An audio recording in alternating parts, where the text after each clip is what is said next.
বন্ধুরা, চপ তো অনেক রকমভাবে বানিয়ে খেয়ে দেখেছো, একবার এই মিষ্টি পুরুলের চপ বানিয়ে খেয়ে দেখো, দুর্দান্ত স্বাদের হয়।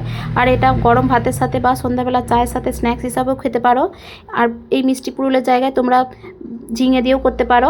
তো আমি এখানে মিষ্টি পুরুল নিয়েছি দুটো, ছোট ছোট টুকরো করে কেটে নিয়ে, ঠিক যে অল্প খোসা রেখে আমি ছাড়িয়ে নিয়ে, ঠিক যেইভাবে আমি স্লাইস করে কেটেছি ওইভাবে স্লাইস করে কেটে নিয়ে অল্প নুন মাখিয়ে কিছুক্ষণ রেখে দিলাম। এখন একটা ব্যাটার বানিয়ে নিচ্ছি, যার মধ্যে দিয়েছি ময়দার জায়গায় তোমরা বেসনও দিতে পারো। দিয়ে দিলাম 1 চামচ চালের গুঁড়ো, স্বাদ পরিমাণ নুন, জিরে ধনের গুঁড়ো, হলুদ গুঁড়ো, কাশ্মীরি লঙ্কার গুঁড়ো, আর দিলাম কিছুটা খাবার সোডা দিয়ে ভালো করে সব উপকরণগুলো মিশিয়ে নিয়ে অল্প অল্প জল দিয়ে একটা ঘন ব্যাটার তৈরি করে নিতে হবে। ব্যাটারটা তৈরি হয়ে গেলে পারে ঠিক এই রকম ঘনত্বের ব্যাটারটা রাখতে হবে, যেই রকম ঘনত্বের আমরা চপ বানাতে ব্যাটার লাগে সেই রকম ঘনত্বের রাখতে হবে।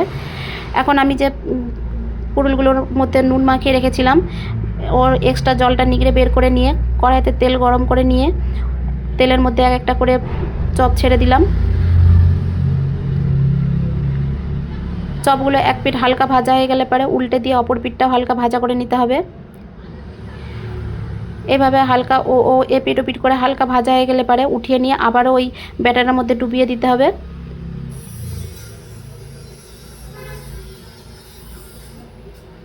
আর অল্প আঁচে ভাজতে হবে, যাতে এই মিষ্টি পুরুলগুলো যাতে সেদ্ধ হয়ে যায়।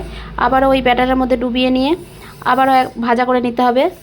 এইভাবে সব চপগুলো আমি বানিয়ে নিচ্ছি, এপিট ওপিট করে উল্টে লাল লাল করে ভাজা করে উঠিয়ে নিচ্ছি।